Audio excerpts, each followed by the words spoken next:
आजचा हा कृतज्ञता सोहळा जो आपल्या माजी विद्यार्थ्यांनी आयोजित केला आहे त्याबद्दल सर्व शिक्षकांनी खूप छान छान सांगितलेलं आहे. बोलायचं आहे म्हणून मी बोलते, बाकी सगळं बोलून झालेलं आहे. आणि प्रत्येक प्रत्येक विद्यार्थी हा युनिक असतो, वेगळा असतो. प्रत्येकाकडे वेगवेगळे गुण असतात. तो कोणत्या क्षेत्रात कधी पुढे जाईल हे आपण त्यावेळी सांगू शकत नाही.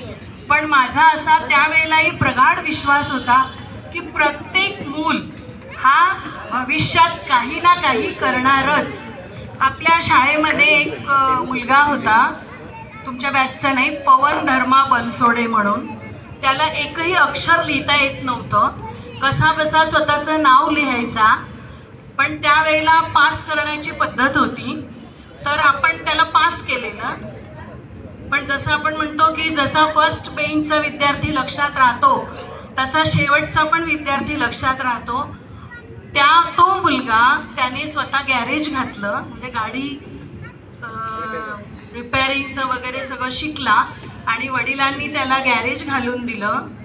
त्यावेळेला कोणालाही असं वाटलं नव्हतं, पण मला असं वाटत होतं की नाही, काही झालं तरी तो काहीतरी करणार. कारण अतिशय सिन्सिअर मुलगा, पण अभ्यासच यायचा नाही.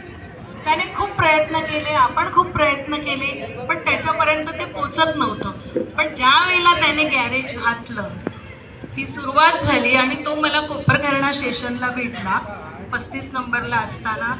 इतका पळत येऊन त्याने माझ्या पाया पडला आणि म्हणाला, मॅडम मला ओळखताय, मी पवन बनसोडे.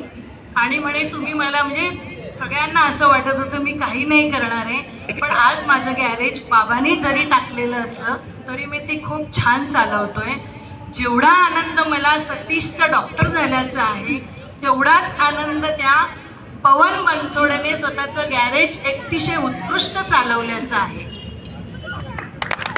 दुसरं, शाहरुख खानचा एक डायलॉग आठवतो. मी शाळेत नेहमी पिक्चरचं उदाहरण वर्गांमध्ये भरपूर द्यायची यांना, आणि ते एक्झाम्पल दिल्यानंतर तो प्रश्न म्हणा किंवा एखादं जे काही असेल पोरं विसरतच नव्हती. नाही मॅडम, तुम्ही असं सांगितलेलं, कोई भी चीज अगर शिद्दत से चाहो. हा डायलॉग सगळ्यांना ओम शांती ओमचा माहिती आहे की कोई भी चीज, कोई भी अगर आप शिद्दत से चाहो तो पूरी कायनात उसे मिलाने में लग जाती है. ती सिच्युएशन आज इथे आहे. तुम्ही मनाने ठरवलं आणि हा कार्यक्रम घडून आला. तुम्ही मनाने ठरवलं म्हणून तुम्ही आज आहे त्या परिस्थितीला आहात आणि अतिशय उत्कृष्टपणे सगळं आहे. जरुरी नाही आहे की सगळे अगदी उच्च पदालाच गेलेले असतील, पण जे जिथे आहेत तिथे समाधानी आहेत, हेही तेवढंच महत्त्वाचं आहे. आणि समाधान मानण्यावर नुसतंच हल्लीच्या जगामध्ये समाधान मानून चालत नाही. त्यातही तुम्ही पुढे जाण्यासाठी जितकं प्रयत्न करा. हे जुन्या काळात होतं, नाही मी समाधानी आहे. हल्लीच्या काळात चालत नाही. माझं 10,000 पगार येतो, तो 15 व्हायलाच पाहिजे, 15 झाला तर तो 25 व्हायलाच पाहिजे, कारण ती काळाची गरज आहे. नुसतं हे पैशाच्या बाबतीत नाही, तुमच्या गुणाच्या बाबतीत आहे, माणुसकीच्या बाबतीत आहे, समाजाच्या बाबतीत आहे. बोलायला मला सांगितलं तरी आम्ही जनरली खूप बोलतो, पण माझं असं मत आहे, अध्यक्षाचं भाषण हे सगळ्यांचं झाल्यानंतर बोलतात जेव्हा लोकांना कंटाळा आलेला असतो, तो शेवटी असतो. तर आता सगळ्यांना जायची घाई आहे. तुम्ही ज्या ज्या वेळेला याल, ज्या ज्या वेळेला बोलवाल, आम्ही नेहमी तुमच्या सोबत आहोत. शिक्षक हा कायम सोबत असतो विद्यार्थ्यांच्या. आणि ऑगस्टमध्ये माझं रिटायरमेंट आहे. ग्रुप जरी तुम्ही तो डिझॉल्व केला 25चा, तरीसुद्धा मी संपर्कात आहे, मी कॉन्टॅक्ट करीन. आणि सगळ्यांनी माझ्या सेंड ऑफला विद्यार्थ्यांनी यायचं आहे. शिक्षक येतील त्याहीपेक्षा विद्यार्थी सेंड ऑफला आले तर ती जास्त आनंदाची बाब मला होणार आहे. बस, तुम्हाला जेवढं बोलताना त्रास झाला ना तेवढं मलाही होतंय. नेहमी बोलतो तरीही असं म्हणजे तोंड सुकल्यासारखं असं वाटते, सारखं तहान लागते, काहीतरी आहे. कारण ज्या वेळेला विद्यार्थी जेव्हा मुलाचा म्हणजे वडिलांच्या बुटात मुलाचा पाय जातो त्यावेळेला ते बरोबरीचे होतात. तर आज तसे तुम्ही आमच्या बरोबरीला आलेला आहात. तुम्ही एक नागरिक सुजाण झालेला आहात.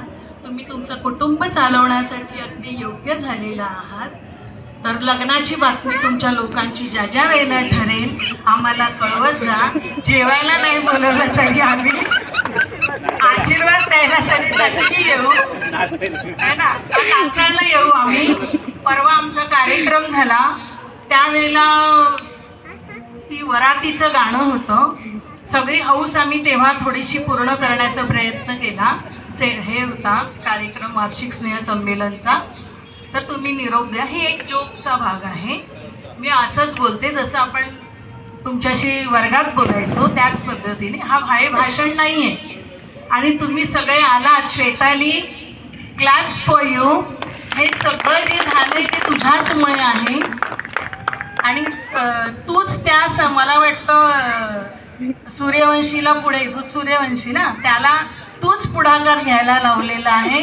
आणि त्याच्यासाठी सुद्धा क्लॅप की तो किती वेळा आला असेल त्याला मोजमाप नाही आहे. बिचारा इतक्या वेळा शाळेत आलेला आहे. आणि आमच्या शाळेचे आरोटे मयेकर सरांसाठी सुद्धा एकदा जोरदार टाळ्या. त्यांच्या बिझी शेड्यूलमध्ये सुद्धा त्यांनी प्रत्येक कामासाठी ह्यांना मदत केलेली आहे.